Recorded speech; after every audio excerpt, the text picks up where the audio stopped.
और चले छत्तीसगढ़ की खबरों में सबसे पहले इस वक्त की सबसे बड़ी खबर आपको बता दें। दरअसल छत्तीसगढ़ विधानसभा के लिए कांग्रेस ने आज अपनी दूसरी लिस्ट जारी कर दी है और दूसरी लिस्ट में कुल 53 उम्मीदवारों के नामों का ऐलान किया गया है। और खास बात यह है कि रायपुर नॉर्थ समेत 7 सीटों का जो टिकट है वो अभी तक जारी नहीं किया गया, उसे होल्ड रखा गया। यानी कि कुल मिलाकर के 83 सीटों पर कांग्रेस ने अपने उम्मीदवार घोषित कर दिए हैं। 7 सीटों पर अभी उम्मीदवार घोषित किए जाने बाकी है। लेकिन बड़ी खबर यह भी है कि तकरीबन 16 वर्तमान विधायकों के टिकट कटने की खबर है। बताया जा रहा है कि 14 से 16 विधायक हैं जिनके टिकट कट गए हैं। रामानुजगंज से बृहस्पति सिंह का टिकट कटा है, यह सबसे बड़ा नाम, क्योंकि उप डिप्टी सीएम टीएस सिंहदेव से विवाद को लेकर के वो चर्चा में आए थे। बृहस्पति सिंह को लेकर के टीएस सिंहदेव ने यहां तक कह दिया था कि रामानुजगंज में मैं चुनाव प्रचार के लिए उस इलाके में नहीं जाऊंगा। लेकिन अब बृहस्पति सिंह जो कि वहां से विधायक भी हैं, उनका टिकट कट गया है और बृहस्पति सिंह की जगह पर डॉक्टर अजय तिर्की को वहां से अब टिकट दिया गया। बता दें कि बृहस्पति सिंह टीएस सिंहदेव से विवाद को लेकर के चर्चा में रहे। टीएस ने बृहस्पति सिंह के क्षेत्र में प्रचार करने से इनकार भी कर दिया था। इसके अलावा भी कई सीटें, मनेन्द्रगढ़ से विनय जायसवाल का टिकट काट दिया गया। विनय जायसवाल की जगह पर रमेश सिंह को टिकट मिला है। वहीं प्रतापपुर से प्रेम साय सिंह टेकाम को टिकट मिला और प्रेम साय की जगह पर राजकुमारी मारावी को टिकट मिला है, क्योंकि टेकाम का टिकट कट गया है। प्रतापपुर से प्रेम साय सिंह टेकाम को टिकट दिए जाने को लेकर के अटकलें थी कि क्या उन्हें इस बार टिकट दिया जाएगा, लेकिन वैसा ही हुआ जैसी आशंका थी। प्रेम साय सिंह की जगह पर राजकुमारी मरावी को टिकट मिला है। वहीं लैलूंगा से चक्रधर सिंह सिदार को टिकट नहीं मिला है, उनका टिकट कट गया और चक्रधर सिंह सिदार विद्यावती सिदार को वहां पर टिकट मिला, उनका टिकट काट करके। तो कुल मिलाकर के ये लगातार अहम बातें और अहम विश्लेषण उस पूरी लिस्ट का कि किसका टिकट खास तौर पर काटा गया। वहीं पाली कानखार से भी मोहित राम को टिकट नहीं दिया गया और उनकी जगह पर दुलेश्वरी सिदार को टिकट मिला है और बिलाईगढ़ चंद्रदेव प्रसाद राय का टिकट काट दिया गया है। चंद्रदेव प्रसाद राय की जगह पर कविता प्राण लहारी को टिकट मिला है और धारसीवा अनीता योगेंद्र शर्मा का टिकट यहां पर कट गया। अनीता योगेंद्र शर्मा की जगह पर छाया वर्मा को टिकट मिला है। तो कई बड़े नाम है और जैसी आशंका जताई जा रही थी शुरुआती लिस्ट में, ऐसा लग रहा था कि शायद तकरीबन सभी विधायकों को दोबारा से मौका दिया गया है। लेकिन अब जब इस लिस्ट को खास तौर पर देखा जा रहा है तो नजर आ रहा है कि तकरीबन 14 से 16 ऐसे नाम हैं जिनके टिकट काट दिए गए हैं। और खास बात यह है कि कांग्रेस ने 7 सीटों पर प्रत्याशियों की घोषणा भी रोकी हुई है और ये 7 सीटें कौन सी हैं इस पर भी सबकी नजरें बनी हुई हैं। दरअसल बैकुंठपुर, कसडोल, महासमुंद, सरायपाली, रायपुर उत्तर, सिहावा, धमतरी सीटों पर अभी तक प्रत्याशियों के नामों का ऐलान नहीं हुआ है। हालांकि जब बीजेपी ने अपने उम्मीदवारों की सूची जारी की तो उन्होंने 2 सूची में 85 नामों का ऐलान किया था। आज 1 नाम का ऐलान किया। कुल मिलाकर के 3 जो लिस्ट बीजेपी की आई है उसमें 86 नामों का ऐलान है और 4 सीटों पर बीजेपी ने भी अपने उम्मीदवार घोषित नहीं किए। और इसके अलावा अब कांग्रेस की जब तकरीबन दूसरी लिस्ट सामने आ चुकी है तो 7 सीटें ऐसी है जहां पर उम्मीदवारों का ऐलान नहीं किया गया है। और अब देखिए सबसे बड़ी बात इस पूरी की पूरी लिस्ट में यही है कि तकरीबन 14 से 16 सिटिंग एमएलएस के टिकट कटे। और अंकुश मेरे साथ, मेरे सहयोगी इस खबर पर सीधा लाइव मेरे साथ रायपुर से जुड़ रहे हैं। अंकुश, देखिए जो आशंका थी अभी जब हमारे पास लिस्ट आई थी तो उस वक्त ये लग नहीं रहा था कि शायद इतना बड़ा कदम उठाया गया है। तकरीबन 14 से 16 नाम उनको टिकट नहीं मिला है, ये बड़ी अपडेट आ रही है।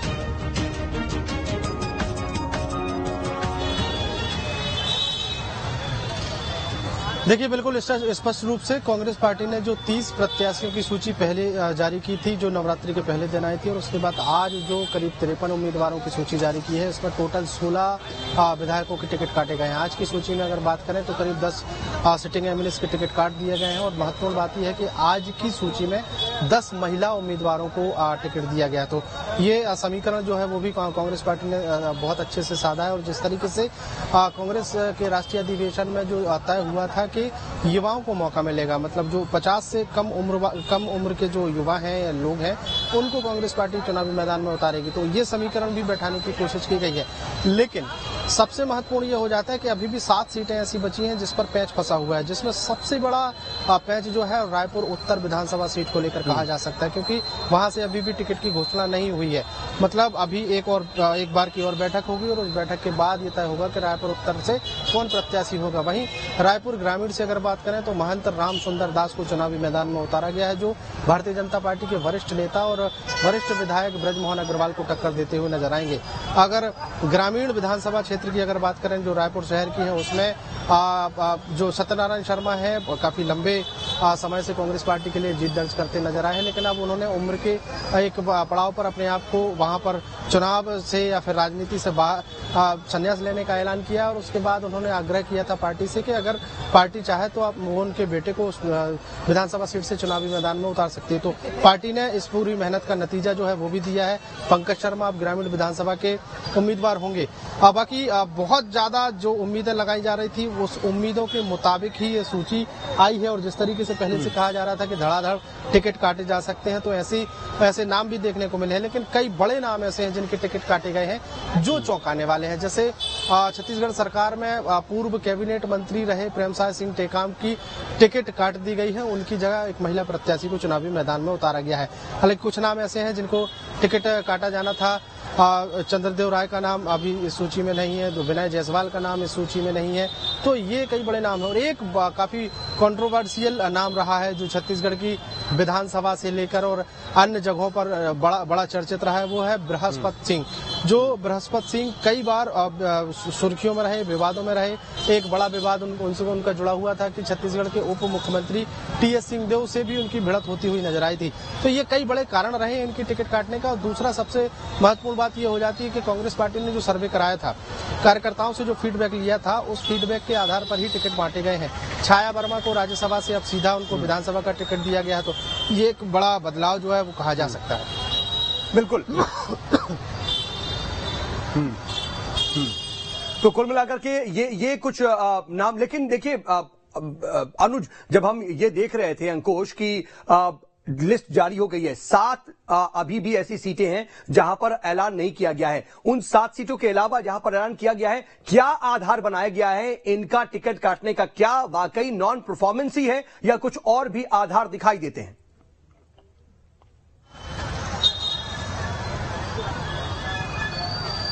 देखिए वही आधार है, नॉन परफॉर्मेंसिंग के आधार पर जो टिकट काटे गए हैं 10 विधायकों के, वही आधार कहीं न कहीं इन 7 सीटों पर भी लागू होता है, क्योंकि अभी टिकट की घोषणा नहीं हुई है। वर्तमान में कांग्रेस के ही विधायक उन 7 सीटों पर कहे जा सकते हैं। जैसे रायपुर उत्तर की अगर बात कर लें तो रायपुर उत्तर विधानसभा में कांग्रेस के विधायक हैं कुलदीप जुनेजा।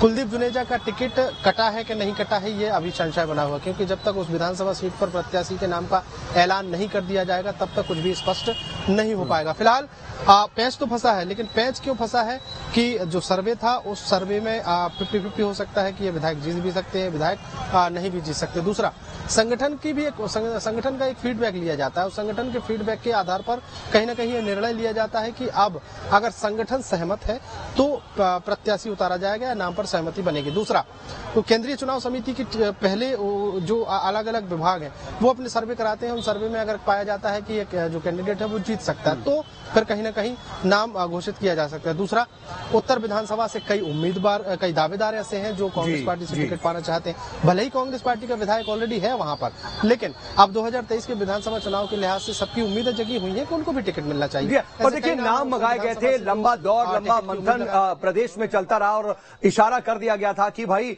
कुछ कड़े डिसीजंस देखे जा सकते हैं और यही देखने को मिल रहा है। मैं आऊंगा अंकुश आपके पास। इस बीच मेरे सहयोगी लोकेंद्र इस वक्त मेरे साथ न्यूज रूम से जुड़ चुके हैं। लोकेंद्र, मैं आपके पास आ रहा हूं, क्या नजर आ रहा है? क्योंकि दूसरी लिस्ट 83 नाम अब तक कम से कम सामने आ चुके हैं, लेकिन ऐसा लग रहा था कि शायद शुरू में कि बहुत ज्यादा नामों पर कैची नहीं चलेगी, लेकिन जब पहली लिस्ट जारी हुई तब भी समझ में आया और अब दिख रहा है कि ये टफ डिसीजन लेने से भी कांग्रेस ने गुरेज नहीं किया है। इसको सऊद अगर हम समझने की कोशिश करें और इसका आकलन करें हम दोनों लिस्ट का, तो पहली लिस्ट में क्या दिखता है? मुख्यमंत्री का नाम है, उसमें तमाम मंत्रियों का नाम है, लेकिन विधायकों के टिकट उसमें भी कटे। और जो दूसरी सूची आई है, जैसा कि जिक्र हो रहा है कि प्रेमसाय सिंह टेकाम जो मंत्री रहे उन्हें हटाया जाता है, सरकार में एडजस्ट करने की कोशिश की जाती है, कुछ पद दिया जाता है, लेकिन अंततः उनको टिकट नहीं है। बृहस्पत सिंह जो कि लगातार विवादों में थे, टी.एस. सिंहदेव को हम लगातार देख रहे हैं पिछले कुछ समय से खुश करने की कोशिश है, उन्हें डिप्टी सीएम भी बनाया गया, तो शायद वो भी एक एंगल फाइनल हो सकता है और इस वजह से उनका भी टिकट कटा। लेकिन यहां पर यह भी दिखता है कि शायद इतना बड़ा मैंडेट मिला था और ये जो उपचुनाव के बाद जो छत्तीसगढ़ में स्थिति थी कांग्रेस की 71 सीटों तक पहुंच गई थी, यानी कि इसमें एक एंटी इनकम्बेंसी का जो डर रहता है, सरकार ये तो मान रही है कि जो कैबिनेट मंत्री हैं, मुख्यमंत्री हैं, उनकी स्वीकार्यता तो है, क्योंकि अक्सर हम देखते हैं कि कैबिनेट के कई साथियों को मौका नहीं मिलता, लेकिन छत्तीसगढ़ में ऐसा नहीं हुआ। पूरी कैबिनेट को पहली लिस्ट में चुनावी मैदान में उतार दिया गया, लेकिन विधायकों के प्रति जो नाराजगी की बात सामने आ रही थी वो साउथ यहां पर साफ साफ दिख रही है, क्योंकि करीब 8 लोगों के टिकट कटे थे पहली लिस्ट में और 16 लोगों के इस लिस्ट में नाम कटे हैं, जो दिखाता है कि कांग्रेस कोई रिस्क नहीं लेना चाहती है छत्तीसगढ़ में। और अगर स्थानीय स्तर पर कोई नाराजगी है विधायकों की प्रति तो उसको पूरी तरीके से खत्म करना चाहती है और उसी कड़ी में फैसला लिया जा रहा है। यानी कि एंटी इनकम्बेंसी सरकार मान रही है कि विधायकों के प्रति तो है, लेकिन सरकार के या कैबिनेट मंत्रियों के प्रति नहीं है, उसको लेकर आश्वस्त है कम से कम। लेकिन जब 2 दर्जन के आसपास आप मानकर चलिए टिकट कट रहे हैं 2 लिस्ट के आने के बाद, तो विधायकों के प्रति नाराजगी है, ये शायद कांग्रेस का संगठन मान रहा है। जी हाँ, लेकिन लोकेंद्र देखिए, इन सब के बीच अभी हम देख रहे हैं कि 75+ का नारा दिया जा रहा है। जाहिर सी बात है 5 साल की सरकार है, एंटी इनकम्बेंसी है, लेकिन जो सर्वे और फीडबैक की बात की जा रही है खासतौर पर मध्य प्रदेश में, वही आधार यहां पर भी बनाया जा रहा है। और जो प्रदेश नेतृत्व है और वहां पर जो तमाम ऑब्जर्वर्स भी हैं और जो प्रभारी हैं, उनको लेकर के जो फैसला हुआ, लग रहा है कि उसी पर आला कमान ने दिल्ली में मुहर लगाई है। हाँ, बिल्कुल। छत्तीसगढ़ का जो कांग्रेस का संगठन है वो अपने आप में बेहद मजबूत है और ये मानकर चल रहे हैं कि मुख्यमंत्री भूपेश बघेल के जरिए, हालांकि कांग्रेस बार बार ये कह रही थी कि हमने बाकायदा एक सिस्टम बनाया है और मुख्यमंत्री को भी आवेदन देना होगा जिला स्तर पर, उसके बाद उसको हम स्क्रूटनी करेंगे, उसके बाद टिकट फाइनल होगा। लेकिन ये सबको पता है कि मुख्यमंत्री की पसंद यहां पर चली है, वो चीजें दिख रही हैं। और इसके अलावा जो अन्य संगठन है, देखिए नाराजगी साफ तौर पर जब इतना बड़ा मैंडेट आपको मिलता है, इतने सारे विधायक हैं, तो जाहिर बात है उनके खिलाफ एक नाराजगी तो होगी। और कांग्रेस के पास ये क्वेश्चन था कि वो कुछ लोगों के टिकट यहां पर काट सकती है। अभी भी आप देखिए ना 50 के आसपास तो विधायक रिपीट होंगे यहां पर, अगर हम उस हिसाब से देखें, क्योंकि अभी करीब 24 कटे हैं, 71 - 24 आप कर लीजिए तो वो 47-48 के आसपास का जो आंकड़ा आता है। तो वो क्वेश्चन है कि कांग्रेस अपने कुछ विधायकों को रिपीट कर सकती है, लेकिन जिनके प्रति कांग्रेस डाउट में थी तो वो रिस्क कहीं ना कहीं कांग्रेस नहीं लेना चाहती थी। और बाकी जो तमाम फैक्टर होते हैं, क्योंकि कई जगह स्थानीय फैक्टर हैं, कई जगह विधायकों के प्रति नाराजगी है,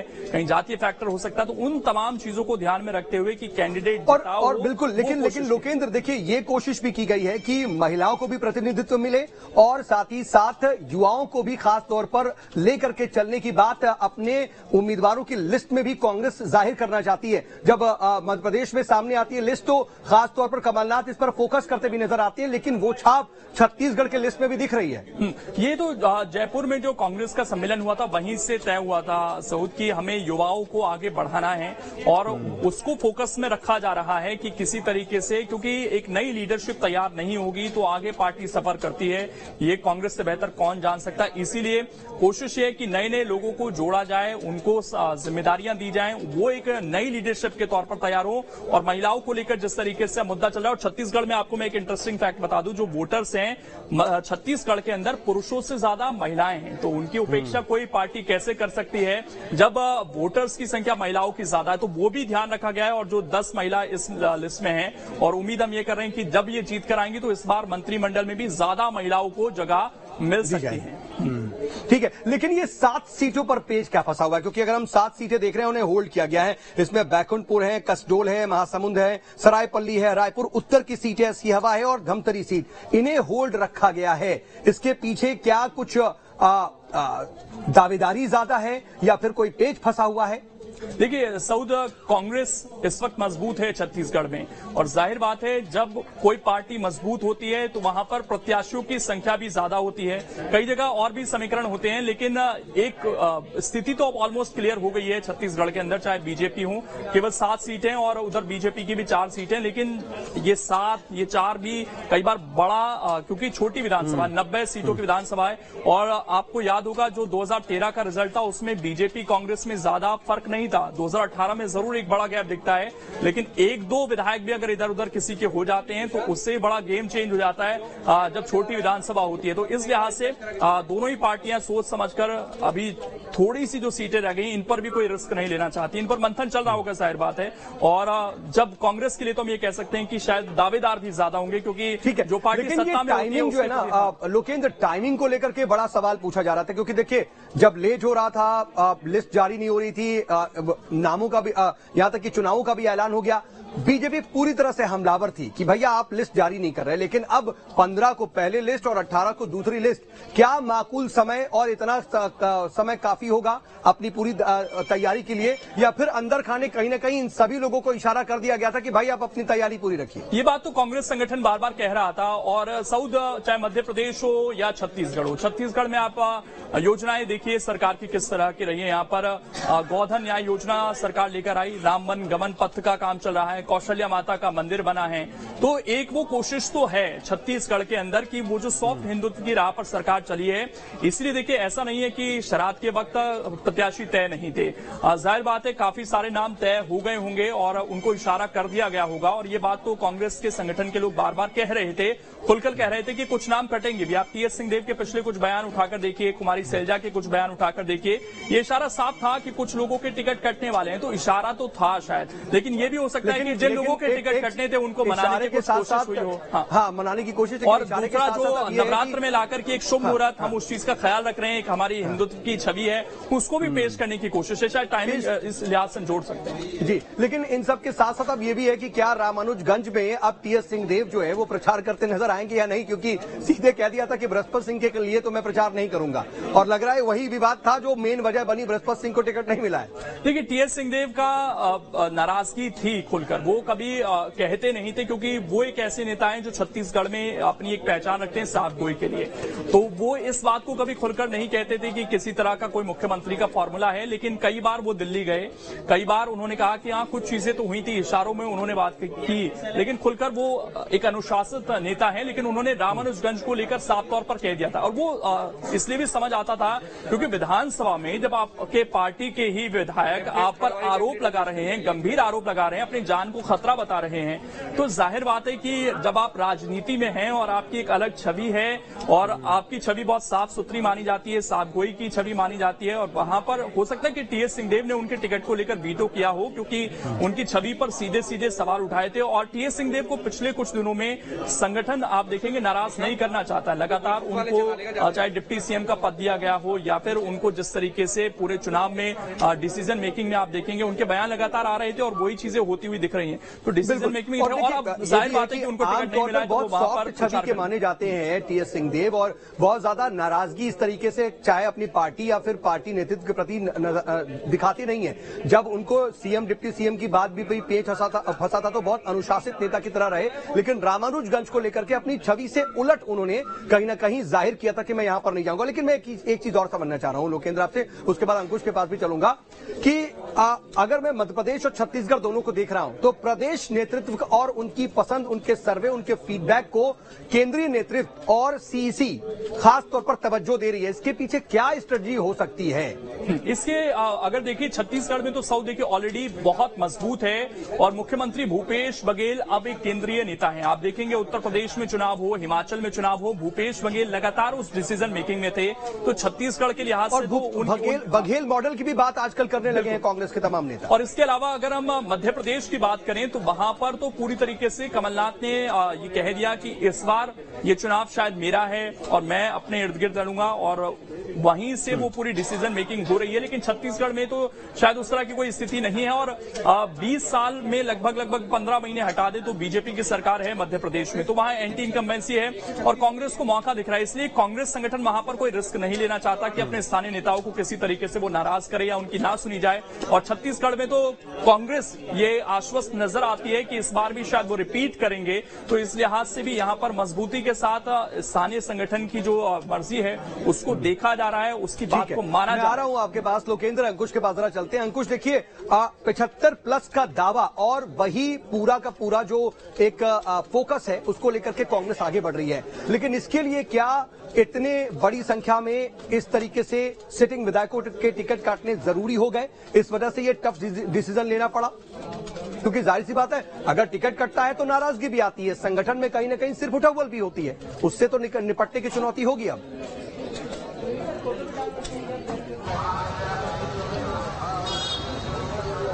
देखिए, नाराजगी सिर फुटबॉल जैसी स्थिति है वो हर चुनाव में होती है। कभी जब भी टिकट का वितरण होता है, जब भी विधानसभा के चुनाव या लोकसभा के चुनाव होते हैं, तो सबसे ज्यादा हो हल्ला जो है वो विधानसभा के चुनाव के ठीक पहले देखने को मिलता है। चाहे वो राजनीतिक कांग्रेस की राजनीति के बारे में बात कर लें या बीजेपी की बात कर लें, तो चूंकि बीजेपी जो है एक बड़ा अनुशासन संगठन कहलाता है, इसलिए वहां पर बहुत सारी चीजें होती है, लेकिन बहुत सारी चीजें बाहर नहीं आ पाती।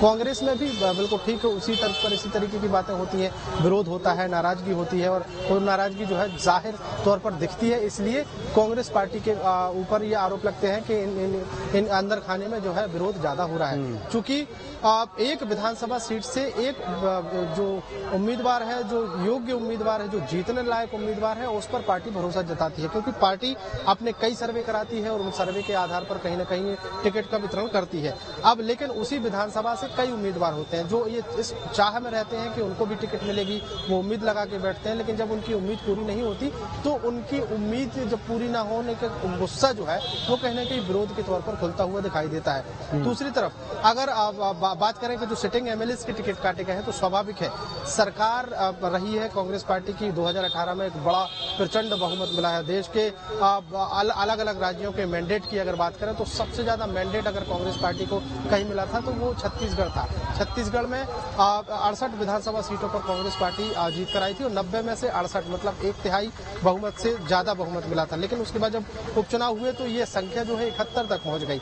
मतलब 71 सीटों पर केवल और केवल कांग्रेस पार्टी के विधायक काबिज है। ऐसे में जो बातें उठ रही थी कि एंटी इनकम्बेंसी हो सकती है, तो एंटी इनकम्बेंसी किसकी, सरकार की या विधायकों की या मंत्रियों की? तो जिस तरीके से पहली सूची आई थी जिसमें तमाम कैबिनेट के सदस्यों को मौका दिया गया है, तो मतलब साफ है सरकार के खिलाफ कोई एंटी इनकम्बेंसी छत्तीसगढ़ में नहीं है। एंटी इनकम्बेंसी विधायकों के खिलाफ है। विधायकों के खिलाफ है तो ये पार्टी ने जाना कि किस किस विधायक के खिलाफ एंटी इनकम्बेंसी है, किस किस विधायक के खिलाफ में जनता का रुख है या जनता की नाराजगी है। उन विधायकों को सिरे से लिस्ट से ही खारिज कर दिया गया, मतलब उन्हें टिकट नहीं दिया जाएगा। तो जो एंटी इनकम्बेंसी जैसी बातें आई हैं विधायकों के खिलाफ जो कांग्रेस पार्टी के आला कमान तक पहुंची है, तो एंटी इनकम्बेंसी को समाप्त करने की पूरी पुरजोर जो कोशिश है वो कर दी गई। यही कारण है कि 10 से ज्यादा विधायकों के टिकट पहले दूसरी सूची में काट दिए गए और 6 विधायकों के टिकट जो हम पहली सूची में काट दिए गए थे। 7 विधानसभा सीटों पर ऐलान होना बाकी है, तो वहां पर भी